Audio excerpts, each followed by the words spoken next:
আজ তোমাদের সাথে আমি আবার একটা নতুন ব্লগ নিয়ে চলে এসেছি। তো এটা আমার হাজবেন্ডের জন্মদিনের পরের দিনে সকালবেলায়। তো ননদের ছেলে খাচ্ছে, সেটা দিয়েই শুরু করলাম। তো ওকে দিয়েছি নান ছোট ছোট করে বানিয়েছি, আর পোলাও বানিয়েছি, আর ছোলার ডালের একটা তরকারি বানিয়েছি, ছোলার ডাল আলু দিয়ে। তো প্রথমে এটা আমার হাজবেন্ডের টিফিন। তো হাজবেন্ড তো ডিউটি যাবে, তো হাজবেন্ডকে মুড়ি আর এই যে ছোট ছোট নান বানিয়ে দিয়েছি। আর এটা রাতের ঘুগনি বেঁচেছিল, সেটাই হাজব্যান্ডকে দিলাম। এরপর আমি বানাচ্ছি পোলাও। তো আমার মেয়ের ইউনিভার্সিটিতে ছোট পিকনিকের মতন আছে, তো সবাই কিছু না কিছু বানিয়ে নিয়ে আসবে। তো আমার মেয়েকে ওরা বলেছিল যে কাকিমাকে বলবি পোলাও বানিয়ে দিতে। আসলে ওরা একবার পোলাও খাইয়েছিল আমার হাতে, সেই জন্য ওরা বললো কাকিমা তাহলে পোলাও বানিয়ে আনবে। সবাই কিন্তু নিরামিষই আইটেম নিয়ে গেছিলো। হ্যাঁ, প্রত্যেকে 9 জন মিলে ওরা পিকনিকটা করেছিল। আর এইদিকে আমি একটা তরকারিও বানাচ্ছি। এটা আমি আলু ছোলার ডাল দিয়ে বানাচ্ছি, এটাও নিরামিষই তরকারি, ওই নানের সাথে খাবার জন্য। তো আমি নানটা ছোট ছোট করে বেলেছি। আর এই যে আমার দেখো পোলাওটা হয়ে গেছে।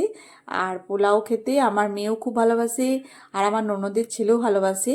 তো আমি এই ছোট ছোট নানগুলো করলেও ওর জন্য একটু পোলাও রেখে দেবো। আর এই যে লুচিটা বানাচ্ছি, এটা আমার মেয়ে খেয়ে যাবে ইউনিভার্সিটি।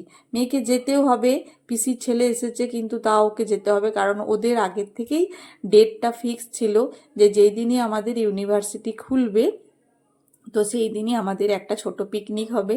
তো কিছু করার নেই, পিসির ছেলে এসেছে তাও ওকে যেতে হলো, খারাপ লাগছিল ওরও, কিন্তু কি আর করা যাবে, আগের থেকে যেহেতু ওগুলো সব ঠিক হয়ে আছে। তো মেয়ের জন্য আবার গরম গরম বানিয়ে দিচ্ছি। আমার ননদের ছেলে এইমাত্রই ঘুম থেকে উঠেছে, তো সেই জন্য ও এখন খাবে না, ওকে আবার পরে বানিয়ে দেব। আমাদের বাড়িতে সবাই এরকমই গরম গরমই খাবার খায়, যে যখন ওঠে তখন তাকে বানিয়ে দিতে হয়। আর এই যে আমার মেয়েকে খেতে দিয়ে দিচ্ছি, মেয়ে খাবে। আর আমার ননদের ছেলে উঠে গেছে কিন্তু ও এখন খাবে না, বললো মাম্মি আমি এখন মুখটা ধুই, চা খাবো, পরে আমি খাবো, এখন খেতে ইচ্ছে করছে না। আর ঘুম থেকে উঠে কারো খেতে ইচ্ছেও করবে না, যেহেতু মেয়ে ইউনিভার্সিটি যাবে, ওকে খেতেই হবে। তো ওকে দিয়ে দিলাম খেতে। হ্যাঁ, তো যেহেতু আসানসোল যাবে, ও একটু আগের থেকেই খায়, ওর একটু টাইমও লাগে রেডি হতে। তো মেয়েকে দেওয়ার পর ননদের ছেলের জন্য চা করছি, তো ওকে চাটা দিয়ে দেবো। আর এই যে ঘুম থেকে উঠেছে, ওর আবার নাইট ডিউটি আছে, সেজন্য ওকে আমি উঠাইও নি, কারণ রাতে ও নাইট ডিউটি আছে, ও চাকরি করে এখন। তো এরপর দেখো আমার পোলাও হয়ে গেছে। এরপর মেয়েকে আমি ভরে দিচ্ছি, একটা বড় হটপটের মধ্যেই দিচ্ছি, আর একটু ফ্রাইড রাইসও দিয়ে দেবো। মেয়ে বলল মা কালকে বাবার জন্য যে ফ্রাইড রাইসটা বানিয়েছিলে ওটা বেঁচে আছে অনেকটা, তো ওইটাও একটু দিয়ে দেবে। তো আমি বললাম ঠিক আছে দিয়ে দেবো। আর একটুখানি এই যে পোলাও আমার ননদের ছেলের জন্য রাখছি, এই যে এইটুকুতে ওর হয়ে যাবে, কারণ যেহেতু নানগুলো আছে ও খাবে। তো একটু রাখলাম, টেস্ট করে দেখবে।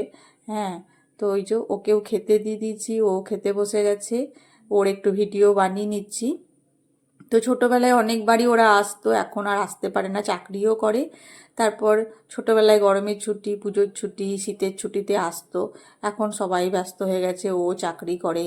হ্যাঁ, আর ননদেরও আর আসা হয় না এখন, ওরা বছরে ওই একবারের মতনই আসে, অত আসতেও পারে না।